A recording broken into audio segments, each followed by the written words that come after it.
ഇന്നത്തെ നമ്മുടെ റെസിപ്പി നിങ്ങൾ ഇതുവരെ കഴിച്ചു കാണാൻ വഴിയില്ലാത്ത നല്ല വെറൈറ്റി ആയിട്ടുള്ള അതുപോലെ നല്ല ഹെൽത്തി ആയിട്ടുള്ള ഒരു പലഹാരമാണ്.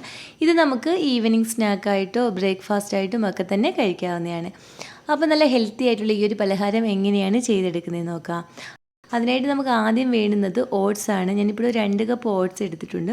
നമുക്കിതിലേക്ക് ഇനി ചെറിയ ചൂടോടെ ഉള്ള വെള്ളമാണ് ഒഴിച്ചു കൊടുക്കേണ്ടത്. ഒരു 2.5 കപ്പ് വെള്ളം നമുക്കിതിലേക്ക് ഒഴിച്ചു കൊടുക്കാം. ഏതെങ്കിലും ഒരു കപ്പോ ഒരു ഗ്ലാസ്സോ നമ്മൾ അളവിനായിട്ട് എടുത്താൽ മതി. ഇനി ഇതൊരു 10 മിനിറ്റ് നമുക്ക് കുതിരാൻ വേണ്ടി മാറ്റി വയ്ക്കാം. ഇപ്പോൾ ഒരു 10 മിനിറ്റ് കഴിഞ്ഞിട്ടുണ്ട്. ഇനി നമുക്ക് ഈ ഒരു മിക്സ്ഡ് ജാറിലേക്ക് ഇട്ട് കൊടുത്ത് നല്ല ഫൈനായിട്ട് വേണം നമ്മളിതൊന്ന് അരച്ചെടുക്കാൻ.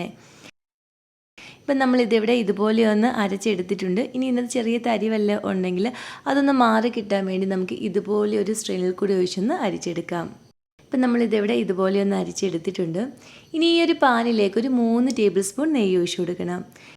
ഇനി ഇതിലേക്ക് നമ്മളിവിടെ അരച്ച് വെച്ചിരിക്കുന്ന ഈ ഒരു ഓട്സിൻ്റെ മിക്സ് കൂടി ഇതിലേക്ക് ഒഴിച്ചു കൊടുത്ത് ഈ നെയ്യും ഓട്സിൻ്റെ മിക്സും എല്ലാം കൂടി നന്നായിട്ടൊന്ന് യോജിച്ച് വരുന്ന രീതിയിൽ തന്നെ തീ ഒന്ന് കുറച്ച് വെച്ച് വേണം നമ്മളിതൊന്ന് ഇളക്കി കൊടുക്കാൻ. അതുപോലെ തന്നെ നിങ്ങൾക്ക് വീഡിയോ ഇഷ്ടപ്പെടുകയാണെങ്കിൽ ഇതുപോലുള്ള വീഡിയോകൾക്ക് ഈ ചാനൽ സബ്സ്ക്രൈബ് ചെയ്യാനും നിങ്ങളുടെ അഭിപ്രായം വീഡിയോയുടെ താഴെ കമൻറ്റായിട്ട് അറിയിക്കാനും മറക്കല്ലേ. ഇതിപ്പോൾ ഇവിടെ ചെറുതായിട്ടൊന്ന് കുറുകിയൊക്കെ വന്നിട്ടുണ്ട്. ഈ ഒരു സമയമാകുമ്പോൾ നമുക്കിതിലേക്ക് മധുരത്തിന് ആവശ്യമായ ശർക്കര ചേർത്ത് കൊടുക്കാം.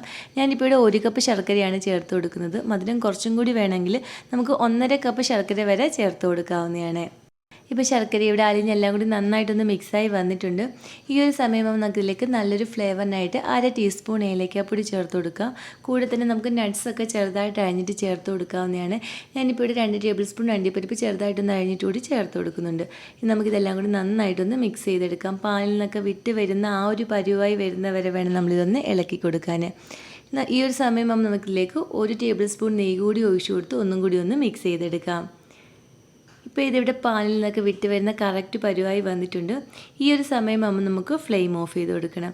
ഇനി നമ്മളിതൊന്ന് സെറ്റ് ചെയ്തെടുക്കുന്നതിനായിട്ട് ഇപ്പം ഇതുപോലെ ഒരു പ്ലേറ്റിൽ അല്പം നെയ്യൊന്ന് തടവി എടുത്തിട്ടുണ്ടായിരുന്നു. അതിലേക്ക് നമുക്ക് ഈ ഒരു മിക്സ് ഒഴിച്ചു കൊടുക്കാം.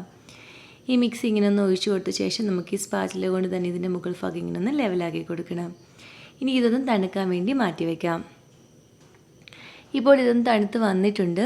ഇനി നമുക്ക് ഈ സൈഡൊക്കെ ചെറുതായിട്ടൊന്ന് ഇങ്ങനെ ഇളക്കി കൊടുത്ത് ഈ ഒരു കട്ടിംഗ് ബോർഡിലേക്കൊന്ന് മാറ്റാം. ഇനി ഇത് നമുക്ക് ഏത് ഷേപ്പിൽ വേണമെങ്കിലും കട്ട് ചെയ്തെടുക്കാവുന്നതാണ്.